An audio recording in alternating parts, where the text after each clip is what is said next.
Hello, everyone. Welcome. Thank you for joining us in the third of our series of four webinars examining some of the key issues addressed in the recent papal encyclical Magnifica Humanitas. Today, we will discuss some of the commentary on AI and consciousness, no minor subject and a significant topic in the encyclical. My name is Brian Green. I'm the Director of Technology Ethics at the Markkula Center for Applied Ethics at Santa Clara University, and I teach AI ethics and space ethics in our Graduate School of Engineering. I've authored, co-authored, or co-edited books and articles on technology ethics, but most relevantly for this discussion, I have been involved in the AI research group of the Center for Digital Culture at the Dicastery for Culture and Education at the Vatican since the AI research group was created almost 7 years ago. I've also worked with a lot of tech companies on their ethics initiatives, including recently acting as an external reader for Anthropic's Claude Constitution. I would like to now introduce today's panelists.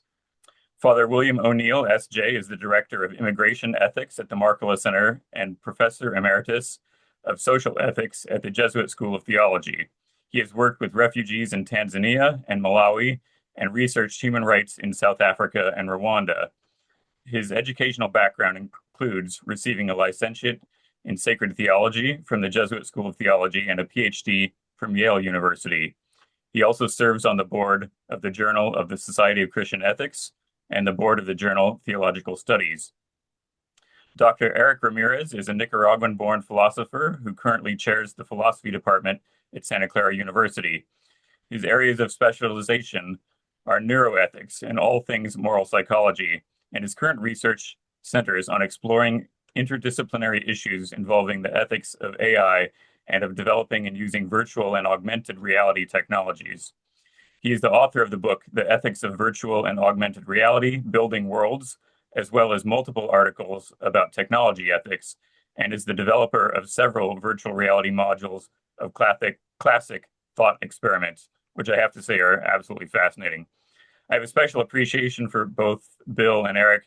Bill, because he was my professor in many courses in graduate school, and Erick, because he was one of the first philosophy professors I got to know here at Santa Clara as we coached Ethics Bowl together for many hours. I consider them both good friends. As we discuss this topic of Magnifica Humanitas, AI, and consciousness today, I want you to keep in mind not only the questions of consciousness, or rather, the question of consciousness as it might apply to highly complex automated systems themselves, but also as it might apply to us, and what AI is doing to us in terms of our own consciousness, our own mental activity, skill, and mental health. As we go, please ready your questions and put them in the Q&A box. We'll save the last 15 minutes or so for your questions. I would now like to invite Father Bill O'Neill to provide a little bit of context about what an encyclical is. Dear friends, thanks, Brian. And dear friends, welcome. An encyclical letter, it's an exercise of official Catholic social teaching. And in the modern era, such teaching seeks, in Pope Leo's words, to safeguard and interpret humanity's vocation to a full and just life. And as we see in the case of this encyclical, Magnifica Humanitas, it's both uppercase Catholic as the teaching of a particular church, but it's lowercase Catholic in the Greek word universal, in embracing the entire human family. At its best, then, the encyclical is not a conversation stopper, but an invitation to dialogue, a dialogue such as we are having here today. Thank you, Father Bill. With respect to consciousness in Magnifica Humanitas, I want to start with two paragraphs that have been noted as being in tension with each other, paragraphs 98 and 99. I'm going to read each paragraph just to highlight what I mean by this tension. So starting with paragraph 98. It is appropriate to preface this discussion with two considerations. First, any statement regarding AI risks becoming quickly outdated, given the remarkable pace at which these systems are developing. Second, all of us, including those who design them, possess only a limited understanding of their actual functioning. Indeed, current AI systems are more cultivated than built, for developers do not directly design every detail, but instead create a framework within which their intelligence grows. As a result, fundamental scientific aspects, such as the internal representations and computational processes of these systems, remain at present unknown. There thus emerges an urgent need for a twofold commitment. On the one hand, a deepening of scientific research, on the other, the exercise of moral and spiritual discernment. That's paragraph 98. Now, paragraph 99. It is not possible to provide a single comprehensive definition of AI. What can be stated, however, is that we must avoid the misconception of equating this type of intelligence with that of human beings. These systems merely instantiate certain functions of human intelligence. In doing so, they often surpass human intelligence in speed and computational capacity, offering tangible benefits across many fields. Yet this power remains entirely tied to data processing.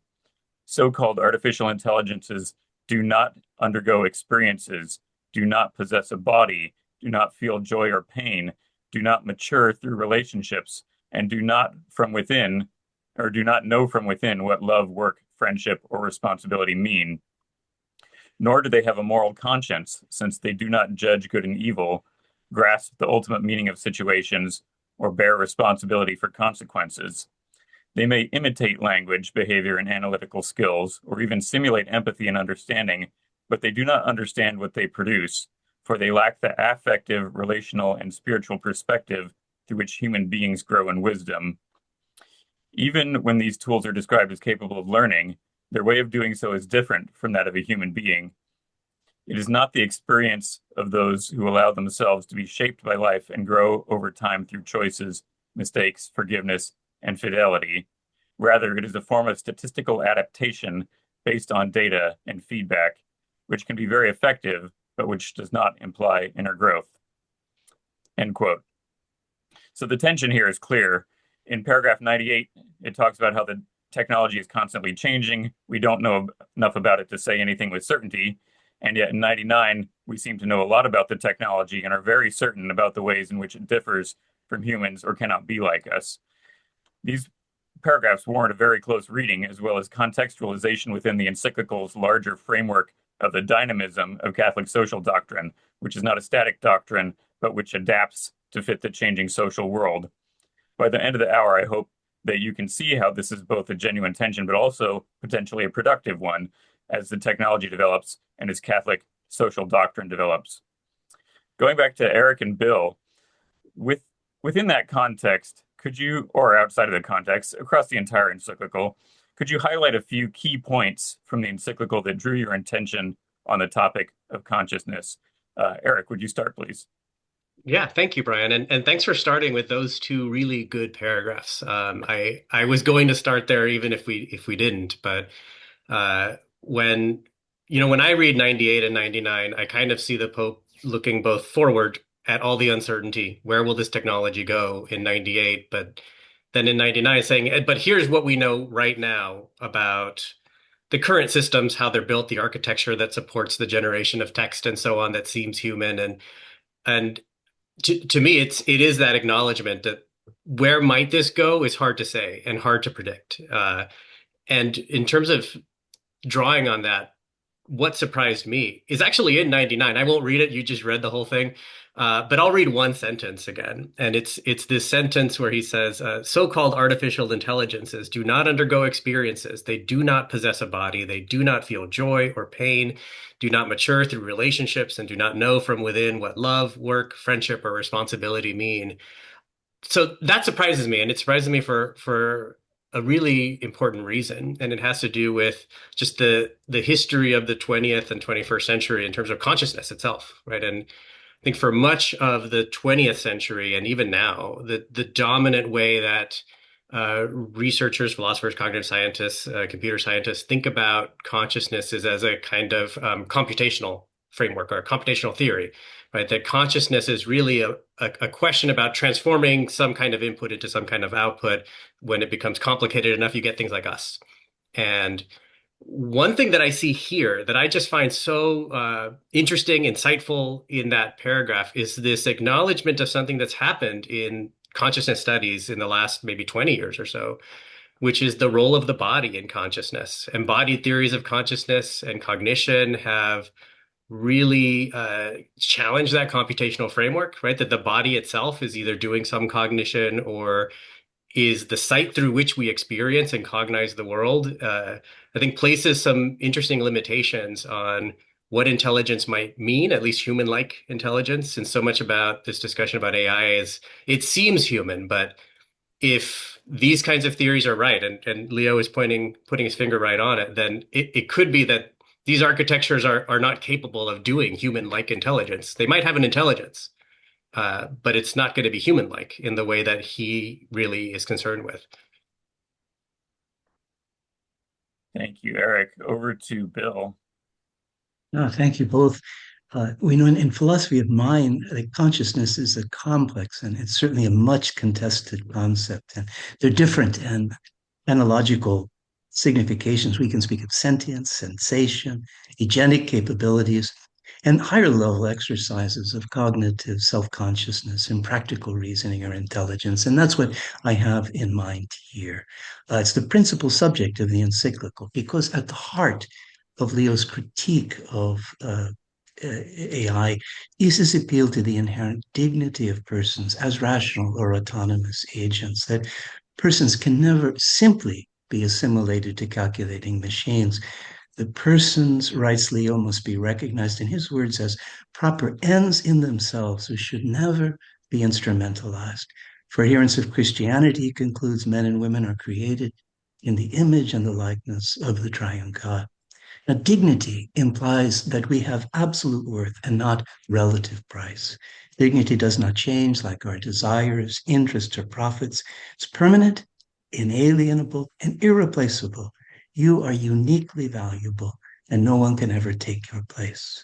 We cannot then give dignity to others, nor can dignity ever be lost or forfeited, even when it's systematically denied or violated, say by racism, gender, ethnic bias.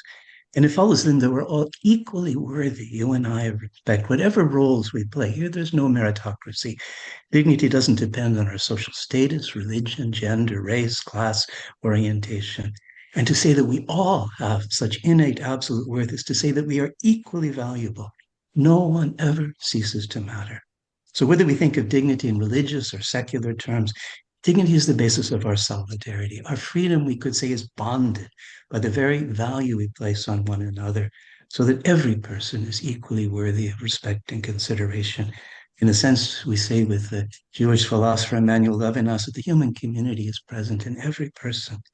And just so Catholic social teaching makes its option for the poor or those most vulnerable, because this critical question becomes whose equal dignity and equal rights are unequally threatened or denied.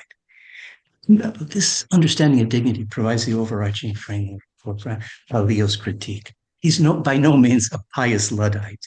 He recognizes the tremendous capabilities offered by generative AI and medicine, biochemistry, but he's attentive as well to the perils, for novel technologies such as generative AI, never simply neutral. Let me note one. At the first glance, we might think that AI recognizes or promotes our sense of dignity or worth. Chatbots, after all, are designed to be sycophantic, encouraging, applauding, and acknowledging our achievements. But such appropriation comes, I think, at a price, because some might say it's a Faustian bargain, even. Shannon Fowler argued that generative AI mirrors our practical intelligence. It draws upon algorithmic commiseration of vast data sets. Generative AI might reveal patterns or behavior, statistical probabilities beyond my ken. But such technical mastery that orders my desires, preferences, interests, it cannot determine what it means for me to be happy, for me to love, what desires I desire to have as a practically rational agent, much less what we desire in social choice. And this perhaps is the Faustian bargain that we're tempted to make, letting what I really wish and will become an algorithmic function of endless permutations of a reflected past and Valor's words.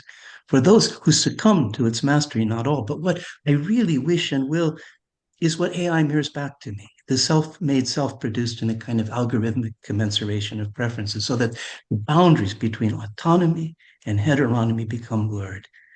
I am, to be sure, getting what I want, including sycophantic affirmation of my worth, but at the price of undermining the very ground of dignity or worth. The danger is we become, as Leo reminds us, self-consuming artifacts. Thank you. There are many directions that we can go from here, and only a few that we can explore in the next minutes. So I guess one question that comes to mind is, Uh, Given these key points that you brought forth, and of course, keeping it broad, other ideas in the encyclical, can you kind of compare or contrast those ideas with other leading voices or points made in the debate around AI and consciousness that are out there in the world? Why don't we start with you, Erick? Sure, yeah. About AI and consciousness in particular, I think this is the moment to be having this conversation. Maybe the least surprising thing is that scholars disagree, right? But there's a lot to say about, well, really the dual questions actually, Brian, again, that you see in 98 and 99, whether or not it is possible in principle to have let's say, artificial intelligences in a way where when we say intelligence, we're really meaning to say something moral. So it's such that these things can bear responsibility for what they do, right? Whether they're that kind of agent. I think there's a little bit less controversy right this minute about whether the current generation of be the large language models really adversarial, retrieval augmented, all whatever the kinds that are being utilized now, they're not particularly agential in a moral sense, right? They might be agent-like, and some philosophers argue that they are. So Luciano Floridi definitely thinks that LLMs are agents but not intelligent. He says, right? It's his sort of way of modeling these things as agency without intelligence. For me, this is exactly the question of what we think consciousness emerges out of, and whether it is just a kind of emergent property that's mindless activity, which is, I think, what Floridi is trending at here, or whether there's something about this architecture, the neural network architecture, that might prohibit these devices from having general intelligence. All I can say is that there's a lively debate right now. There's nothing like a really dominant position. But in that wider sense that you opened with, I think in terms of its effects on our consciousness, I'm really interested in, I think about it as worried about the fact that these things are being adopted incredibly rapidly. And when we use a technology, we're not just using it as an expression of our values, but it's also affecting our values. And so when I read about surveys that say 84% of high school and middle school students are using generative tools to do their work at least once a week, I start to wonder how that's going to affect the development of the kinds of capacities that Leo is writing about here, in which human dignity is born by. So the capacity to learn through difficult and effortful processes, the capacity to remember what you've written, to take responsibility for it. Those things which affect, I think, human consciousness are being widely adopted very quickly before I think we've had a good sense of how this will affect us in the long run. And so to me, that's also a real risk, aside from all of the other questions about the building of data centers and resource allocation and distribution of relative gains and losses. The effects on us individually when we use it, especially over time, I think are worth thinking about more slowly. Yeah, those are incredibly important questions. Thank you, Erick. Bill. Yeah, thank you, Erick and Brian. Not surprisingly, Leo's been criticized from both partisans of AI and critics. And for some, his interventions represent a kind of unwelcome religious or ethical intrusion into the public sphere. And for others, the very engagement with corporate entities, such as represented Anthropic by Chris Olaf, is already a concession to Babylon. But as I argued earlier, that the church is concerned with humanity, what Pope Leo speaks of following his predecessors of integral human development. And where this is threatened, the belief is the church must speak, because humanity is always a we and never simply an aggregation of I's. Dignity, as I mentioned, binds us in solidarity, and no one ever ceases to matter. So Leo reminds us that our solidarity is one of shared vulnerability, of suffering, and even of failure. What he calls the technocratic paradigm, the dominance of a kind of Promethean mastery by calculation. This he contrasts with the civilization, he says, of love that recognizes the vulnerability, the shared vulnerability of encounter. Kierkegaard once says that love is never simply an extension of the ego. You are my alter ego, but rather love is the recognition of the first thou, that unique, utterly irreplaceable thou. And this is the we of humanity, our solidarity and our social embodiment that's threatened by a technocratic paradigm, where others become mere means to partisan ends. It's what in Lewis Carroll's Through the Looking Glass, which is an apt metaphor, some would say, for AI. That's like Humpty Dumpty. We look through the looking glass. Social truth means whatever I say it means. The question is who is master, says Carroll.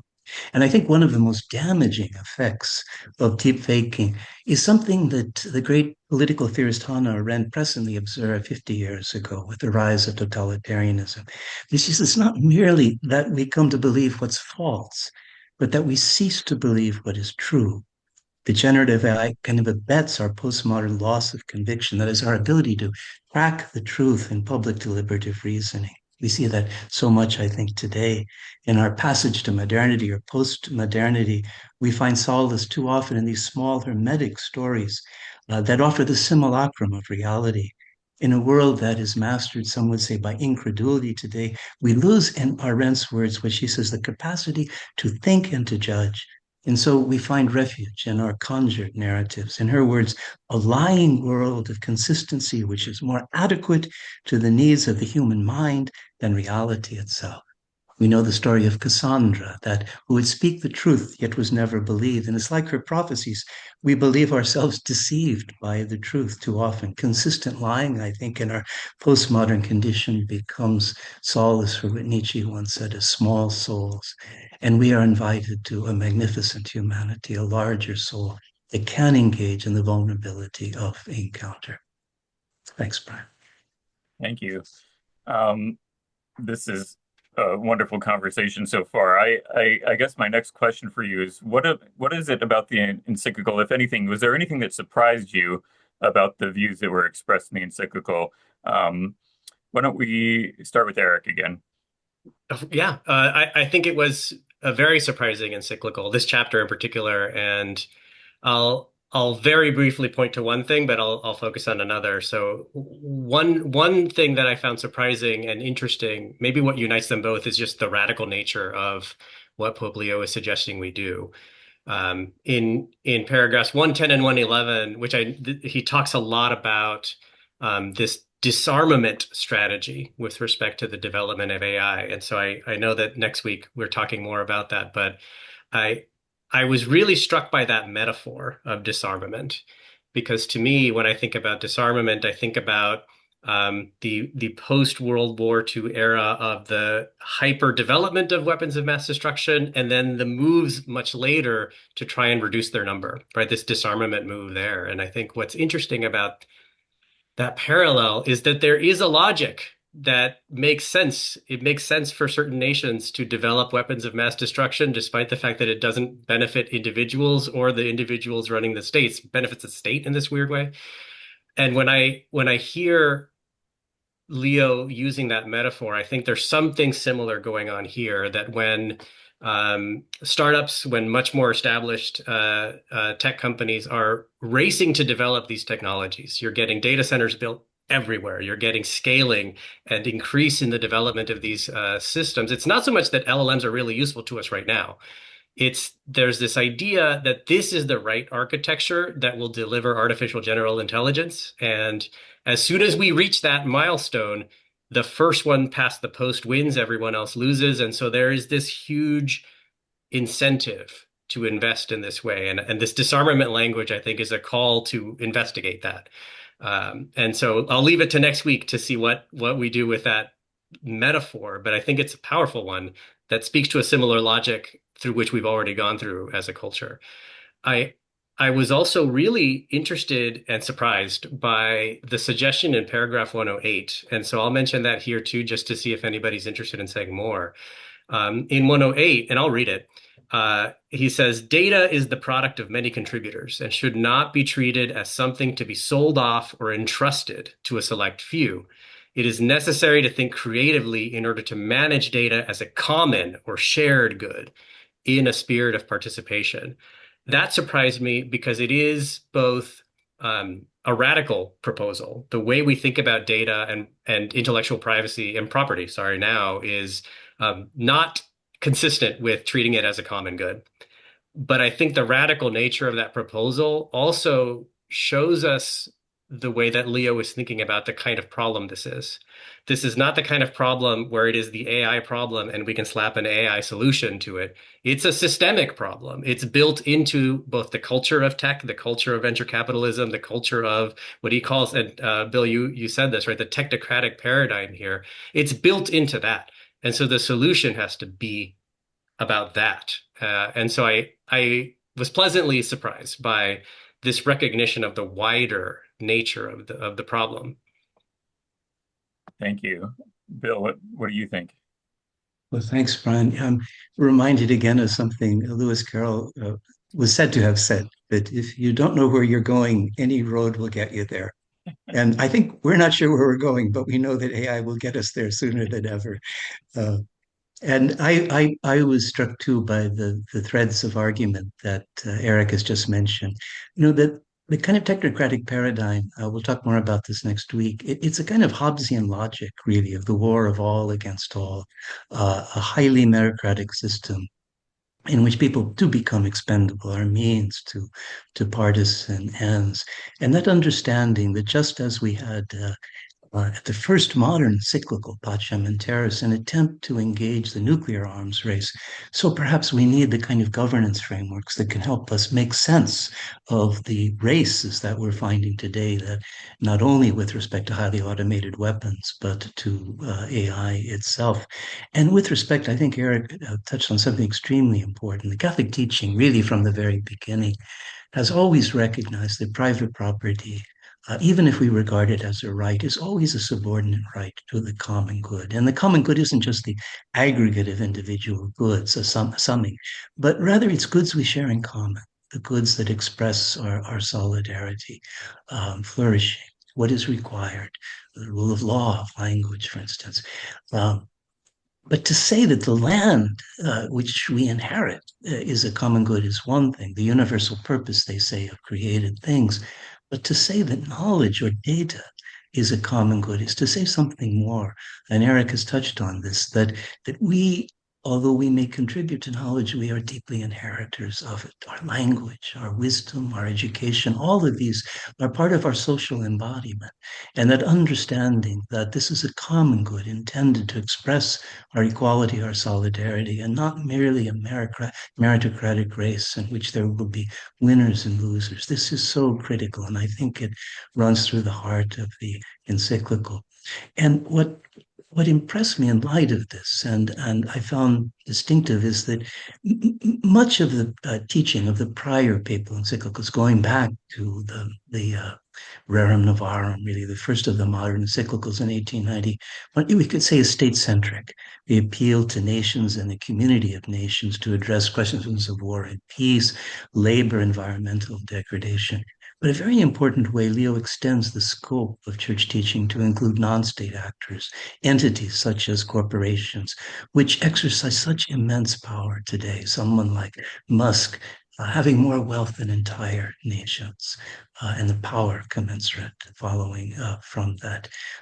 He speaks of such power in terms, and here I quote him, he says, of an unprecedentedly, predominantly private aspect, which makes it even more challenging to discern, govern, and direct such power towards the common good. That how then do we account for the diffusion of moral responsibility? And not merely with respect to immediate use, but the entire supply and production change, the design protocols of AI. Always, I think I said at the beginning, we have to ask that who are the most vulnerable? Those already affected, those who will be made vulnerable by the developments of this technology. The first time in this encyclical, it was received by a group of two theologians, to be sure, but also Chris Olaf from Anthropic and a variety of people from the dicastery. One of the people to receive the encyclical was my colleague, that Leocardi Lechombo from the Santa Clara is the Jesuit School of Theology, and from the DRC herself. And she argues that representative voices from the global south have to be built in from the very beginning into AI governance structures and protocols, lest we succumb to what Congolese activists have called strikingly the general cost of those exploited, for instance, extractive mining, rare minerals in countries like the DRC. I've worked with refugees from that area, wars that have been incessant internecine conflict that is fueled in part by what some would call a colonialism or neo-colonial extraction, exploitation. This is part of the reality when we look at AI comprehensively. So the question is then, how do we exercise today democratic governance in such a complex global social order? How, in Leo's words, I quote her, do we build forms of cooperation that respect the various levels of the global community and make them jointly responsible for the common good? I think that's an enduring and critical question that we need to ask and perhaps hasn't been adequately addressed even as a question. Thanks, Brian. These are all amazing issues. I think one thing that I'm sensing from this conversation and from the encyclical itself is that there's very much a call for an elevation of human consciousness to think at a higher level about what's going on in the world. And so it's not so much a consciousness question in some ways, maybe about the machinery, as it is a consciousness question about ourselves and what we need to be doing. And the conversation on disarmament, as Erick noted, is something that we will be continuing next week. So keep your eyes open for that one. The conversation on disarmament also reminds me of a quote from the Reverend Martin Luther King, who said, we need to learn to either live together as brothers or we're all going to die together as fools. And I think this is something that maybe AI is elevating once again. I'll just say that what surprised me about the encyclical was that, while paragraph 99 is very intensely opposed to many consciousness-associated concepts existing in artificial intelligence systems, the qualifications around it actually soften the paragraph significantly. So it's not just paragraph 98 mentioning the constantly changing nature of the technology and that the systems themselves are very inscrutable. There are a lot of ideas from actually chapter 1 of the encyclical that are relevant here. Chapter 1 is titled "A Dynamic Approach Faithful to the Gospel," and it really highlights how Catholic social doctrine takes the eternal truths of the church, such as teachings about God, Jesus, the Bible, sacraments, and so on. Those remain constant and eternal. But the social teaching of the church acts as a kind of adapter, I would say, between the eternal truths and constantly changing technological society. So paragraph 45, for example, even says, the church's social doctrine is not the result of a project devised at a desk, but rather the product of a patient process. So this idea of doctrine as a process, I think, is something really important. It's a dialogic conversation between the church and the world out there. Now, of course, there's a risk associated with that, which is that Catholic social doctrine becomes so flexible and changing that people might start trying to ignore it, for example, thinking that it could change at any moment, or the whole, or that things could change so much that the doctrine is out of date, and so you can change it however you want to, based on the particular circumstances you find yourself in. But the whole rest of the encyclical explains exactly why this is not the case. And I'll just give two examples of this.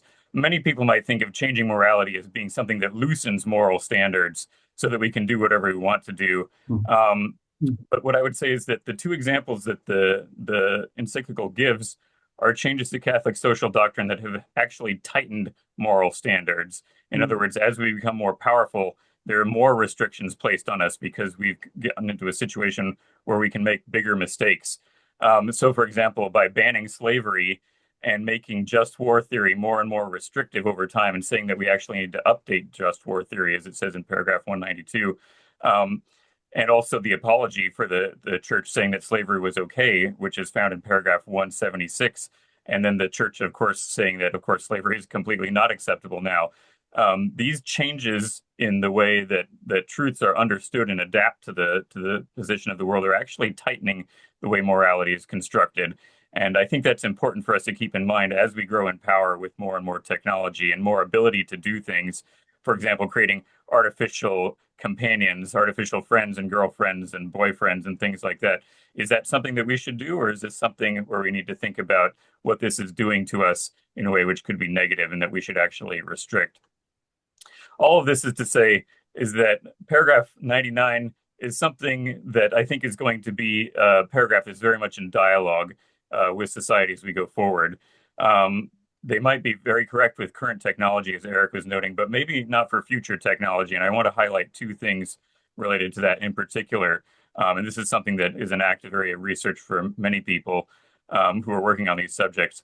So, for example, biological computer hybridization process is proceeding. And you'll say to yourself, what do you mean by that? Well, from the computational side, there's a company in Australia called Cortical Labs, which has created a computer called the CL1, which uses neural tissue, in other words, neurons from animals and human beings, for computational purposes. They're laid out on an electronic chip.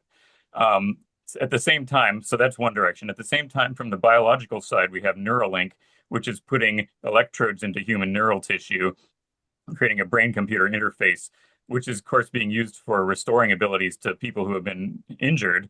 But of course, also, if you listen to what Elon Musk has said about these things, he's looking to enhance human cognitive abilities by ultimately integrating us with computers.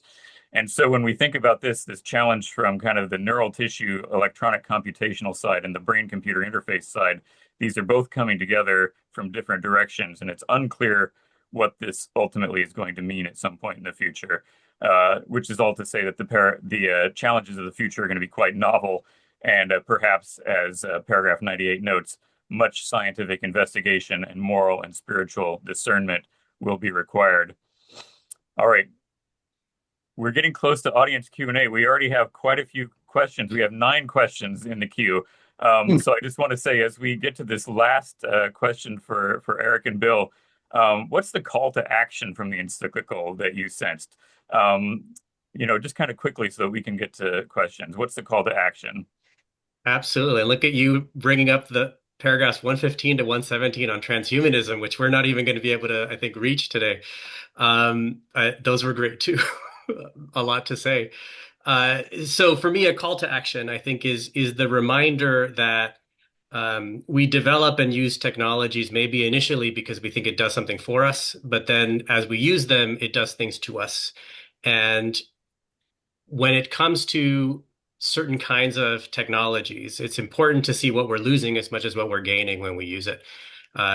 If you are my age or some other age higher than mine, then you grew up not having GPS at all for any of your mapping needs, right? And you may even remember what it was like to be able to get around without having to use one.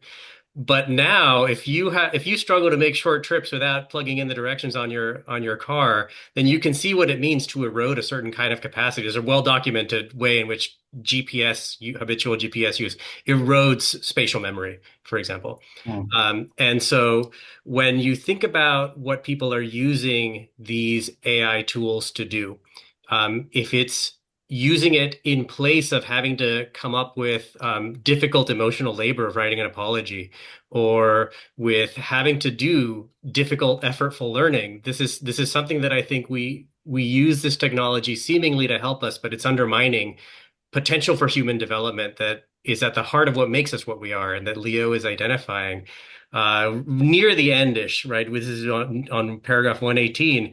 He says directly, yet we must remember that humanity flourishes not despite limitations, but often through them.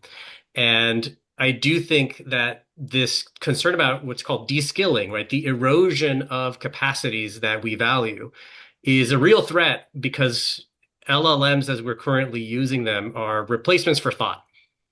Sometimes it's tedious thought, and maybe we don't care so much. But if it's the kind of everful, difficult stuff we normally avoid but is important to our development, we should think twice about using them that way. We should think 3 times over before letting very young people use them. And that's maybe the shortest call to action I can give is that one. Thank you, Bill. I mean, I think that's the kind of the time-honored distinction between just an increment of knowledge and of wisdom. And I have to admit, as Brian knows, that I'm grateful for GPS. I tell people I have an infallible sense of misdirection. I can so easily get lost.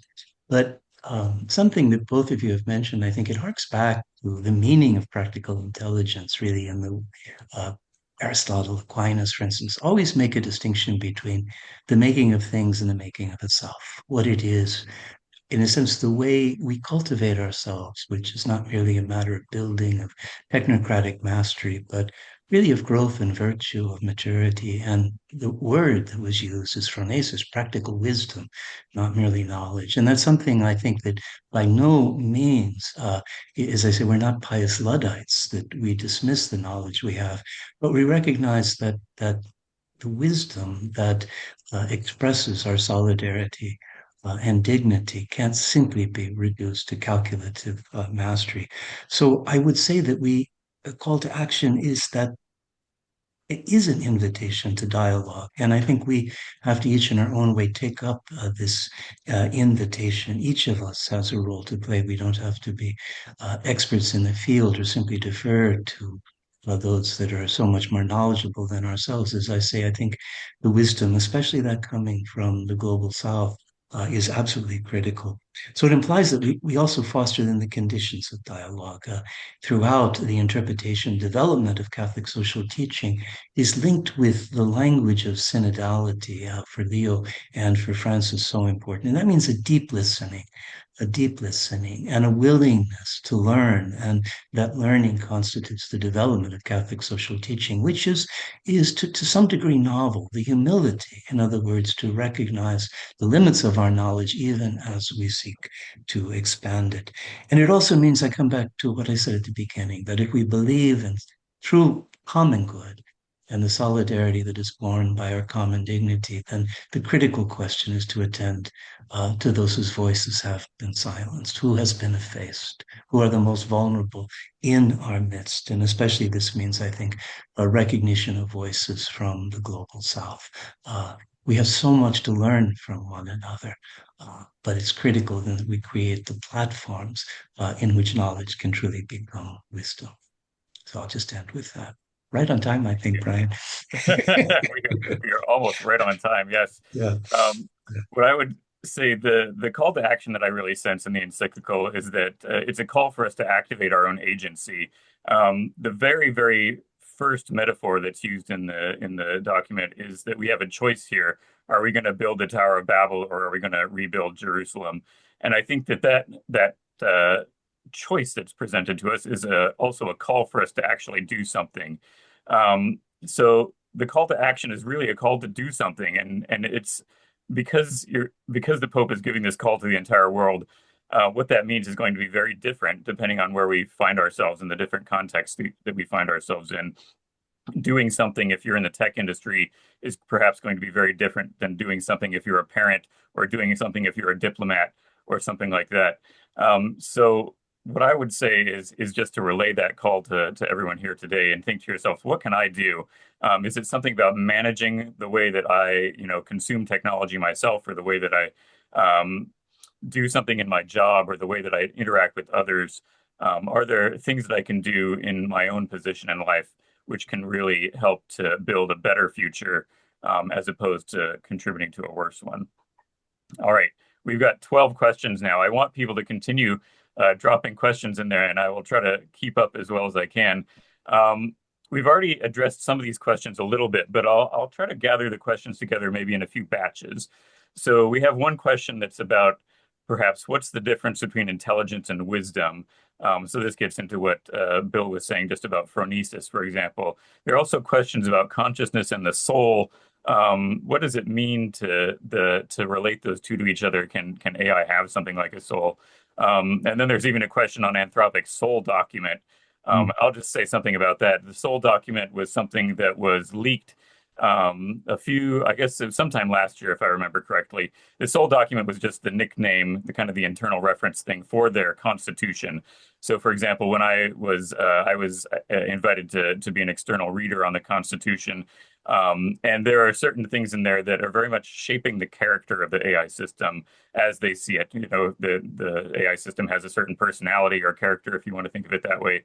How do you shape that? How do you give it kind of a soul that acts in a certain way? But turning it back to Erick and Bill, can you say things about either the relationship between consciousness and soul or between intelligence and wisdom? Either of you, whoever would like to start. I'm happy to go, Bill, but please, Erick, go okay. with. I'll follow. I guess I'll say sometimes in philosophy, especially if it's not directly philosophy of religion, when we talk about souls, it's often a kind of proxy for those things about us that make us this like moral subjects, right? And so what is the relationship between consciousness and soul? I would imagine that if I had to give a kind of general account, it would be something like, by all accounts, you need consciousness to be a moral subject, at least as we understand moral subjects now. Now that gets tricky with end of life sorts of issues or pre-birth sorts of issues, right? About when consciousness happens and what happens with people who were agents and aren't anymore.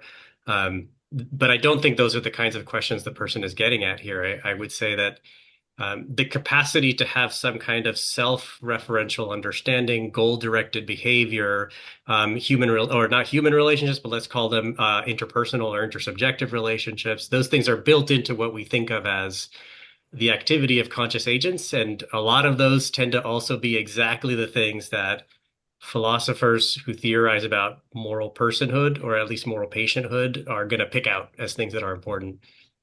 So maybe that's not the answer. It's the classic philosophical dodge, but it's I think the closest I can get to it. Bill, what do you say?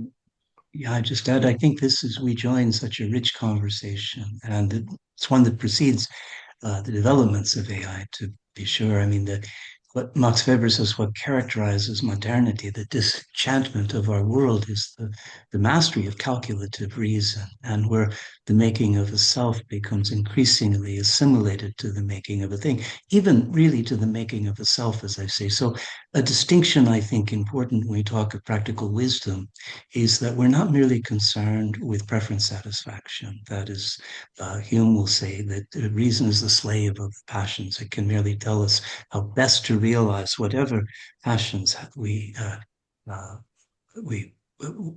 experience. There's a richer sense of what we mean by autonomy, that is, a self-directedness, where I'm not simply a creature of passions or desires. There's a powerful sense in which what determines the freedom of the will, drawn the work of philosopher Harry Frankfurt, is finally the desires I desire to have. The sense that whom I love, what matters in my life, it is the constraint of the desires, the kind of the sensory manifold that characterizes our rational autonomy.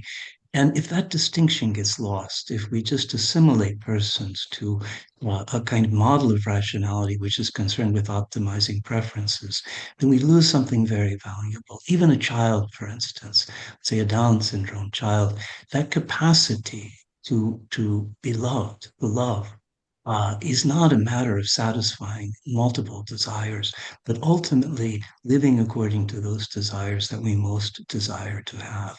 And I think that's part of our social embodiment. What it does is it underscores the distinctiveness of persons, that they can never be commensurate. The fact that these are your desires, Brian, or Erick's desires, that matters. And they can't be simply assimilated into a kind of commensurative calculus in which the distinctiveness of person ceases to matter. What matters is the optimization of desires rather than the pursuit of wisdom, the making of this distinct self. So I'd say that's, I think, a critical distinction. It's not necessary that AI would, as I say, blur that distinction of autonomy and heteronomy, but it is a danger if we succumb to its mastery, if we assume that we are simply inferior calculating machines, then we can become expendable, becomes means to others' ends. So it's a brief and all too inadequate answer. These are great questions. I would just add to that. I think that the word artificial intelligence itself is something of a misnomer in the way that it's even used in the industry. In the industry, they very much refer to intelligence as problem solving. However, there's a long tradition in philosophy of seeing intelligence as being much more like understanding or has a connection to wisdom and these bigger purposive, elements of what human life is all about. Maybe artificial cleverness would be the more appropriate name for it if you're thinking about using it as problem solving. And artificial intelligence would be something more like, if it's even possible, it would have that wisdom element built into it. Also, kind of getting to the soul question that was there. You can go. You don't necessarily have to think of the soul as being something religious. For of course, Aristotle thought of it. The soul is precisely the difference between something being alive or dead, and there are different kinds of souls or different levels of soul in terms of, the plant has a certain type of soul and animals have a certain type of soul and humans have a certain type of soul. So I think all these old questions about what we are as human beings and what makes us distinct in the universe is something that artificial intelligence is just bringing right up to the top and saying, what is it that really makes us different from everything else in the world? Or are we the same, or are we even replaceable? Can we create artifacts that are in fact better than we are in some sense? And if that's the case, then what are we supposed to do anymore with ourselves? Are we going to be replacing ourselves in some fundamental way? Or rather, is there something, as the Pope would say here in Magnifica Humanitas, which is magnificent about humanity, which is intrinsically not replaceable? All right, we have so many other questions here. So there are a couple questions about the erosion of skills. We talked about that a little bit. Erick, you talked about de-skilling. Yeah, I was going to say I can maybe I can share a link to pass down to the rest of the audience. So, I mean, MIT Media Labs put out a study last year about this that you might be familiar with, just about what happens to people when they use their brains only to generate a document, right? What happens when they're allowed to use a search engine, and what happens when they use LLMs to generate that material. And over time, right, which is what's important here, because I think there is a de-skilling that happens even for people who would originally have a skill. Just think about, again, spatial mapping and GPS. So it's not just making it harder for children who didn't get the chance to develop the capacity because it's being already blocked by the ease of use, as Leo says, right? It's so easy to use this stuff. But even people who have it, which I'm just going to say is all of us, it's very easy to erode that capacity by becoming reliant on having this do. Again, it's not just any technology. If you want ChatGPT to write a quick complaint to Amazon, which is going to be read by an AI and so not even be dealt with by a person, maybe that's different than having it write a condolence letter to a friend, right? And so I do think there are going to be important ways in which we don't want to erode certain capacities. And you've got some evidence from that MIT Media Lab study that it erodes some of our cognitive capacities if we use it continuously. Thank you, I Erick. would just add to that, Erick. I think it's so well said.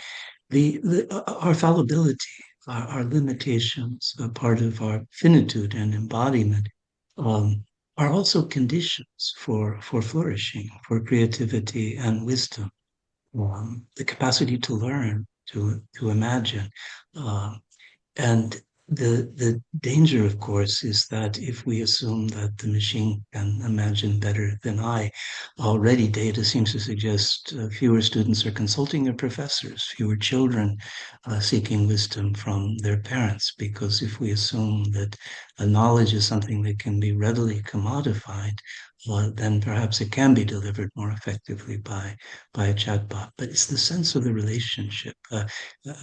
Learning is so much more than just the imparting of knowledge, or, as we've seen today, return on investment. It's a question really of a deepening a sense of one's own dignity, oneself, of living by what you truly believe matters, and diminishing the significance, even of failure, as we pursue those questions, I think can be humanly diminishing as well. The danger is if we map that onto a meritocracy where only achievement matters, where things that can be quantified are, as in the case of education, return on investment, then we've fundamentally misunderstood, I think, the nature of both learning and teaching. We have so many questions and only 4 minutes left, so I'm going to try to merge some questions together again. Um, so there's a question about kind of conscientious objection, which I think is an interesting one in terms of should Mm. employees have the option, for example, not to use AI? Perhaps they see Mm. AI as being unethical or see it as being against their religion. We have lots of other questions about consciousness in terms of why would philosophers say that LLMs do have some sort of incipient consciousness? What's going on there? Um, Questions about oh, there's just so many. Here's just one about just war theory. How have people been Mm. reacting to paragraph 192 about just war theory and the idea that it needs to be updated? Um, I'll just toss those three out there because they're three very different questions, but take whichever one you want. Well, I could start this time. But we'll look at those questions of just war theory next week. So a promissory note that I hope we can cash. Um, and just to be able to pursue these kinds of conversations, I think is so very critical. But I'll turn it to Erick. See. Yeah, I'm happy to say a couple of quick things, given the time, about consciousness and why philosophers uh, might either want to attribute or at least be talking about attributing consciousness to some of the even current generation LLMs. And I think, on the one hand, there is a concern whether or not they are conscious, whether treating them the way we treat them, given that they reply in human-like ways, reflects something about us or affects us. And so there are definitely philosophers in the room, you might recognize some Kantian elements to that kind of Mm. response, right? Which is that if we start treating these things very badly, it may make us worse people, whether or not the AI themselves are agents yet or ever can be. It may erode us in a way that's harmful to us. There are definitely philosophers. I think Eric Schlesinger has made a similar proposal that we should pretend like they're agents because if we don't, it'll harm us in the long run, is his Mm. argument. On the other hand, you definitely do have some philosophers that are um, functionalists. And so a lot of these chatbots or LLMs, whatever you want to call them here, they do respond in ways that may be difficult to distinguish from human generated text. They're built to do that. And so there is a concern that we may be being too conservative with how we define agency, given that these things are behaving in very similar ways, at least at text generation level, as people. And so if you are convinced by functionalist or computational theories of mind, you're definitely going to be drawn to thinking that there might be minds here. I don't know that anybody's going to argue at this point that they're human-like minds, but they might be kinds of minds. I mean, ants have minds, right? And so to say that there is no mind at all seems like a kind of biologically chauvinist response to some people, right? In other words, you're saying, but because it's not biological, it's not a person. And I think that those sorts of reasons lead people to think like, well, look, shouldn't we just act like they are agents, whether or not they are? Because if they are, we prevent the harm that we would otherwise do. And if they aren't, we're not doing any harm to them, and we may be preventing harm from ourselves. So there is a kind of moral argument there that I've seen before. And I would just add in conclusion that there's a kind of, I think we could call it epistemic humility, recognizing that there's so much to learn and that we learn together. That knowledge that is shared is a common good. Uh, but that learning is framed by, I think, certain fundamental convictions. And I think the equal dignity of each person that determines who is at the table, conversation. And I would just underscore again the recognition of those who are most vulnerable, because that is something that is utterly lost with the kind of Promethean ideal of the technocratic paradigm. Um, that is where we have to begin. So our doubt is part of our wisdom, and we need both. We've reached the end of our time today. Thank you so much to you, Eric and Bill. Thank you to everyone who helped to make this possible. And thank you to our audience for joining us today. Recordings of this and our other webinars will be available on the Markkula Center website in the near future. Our fourth webinar will be on the encyclical and disarming AI. It will be next week on Wednesday, August 5th at noon to 1 p.m., just like today, but next week. And please register for that.